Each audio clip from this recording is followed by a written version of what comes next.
కొండెములాడుట దేవునికి విరోధమైనటువంటి పని.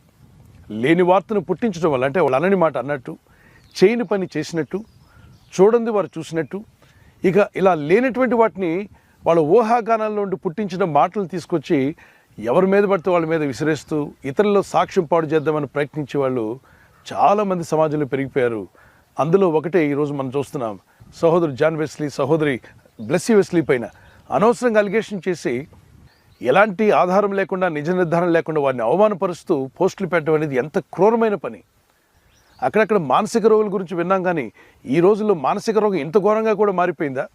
ఈ ఆధునిక ప్రపంచంలో, ఇంత డెవలప్ అవుతున్న ప్రపంచంలో ఇంత క్రూరులుగా, అయోమయంగా, ఏమాత్రం ఆలోచించకుండా, ఒక వ్యక్తి గురించి మాట్లాడే ముందు అవునా కాదా ఏమీ తెలుసుకోకుండా ఎవరో పుట్టించిన పుకార్లను, రూమర్స్ని తీసుకువెళ్ళి థంబ్నెయిల్స్లో పెట్టి యూట్యూబ్లో ప్రపంచం అంతకు పంపించడం అనేటువంటిది దుర్మార్గమైన చర్య.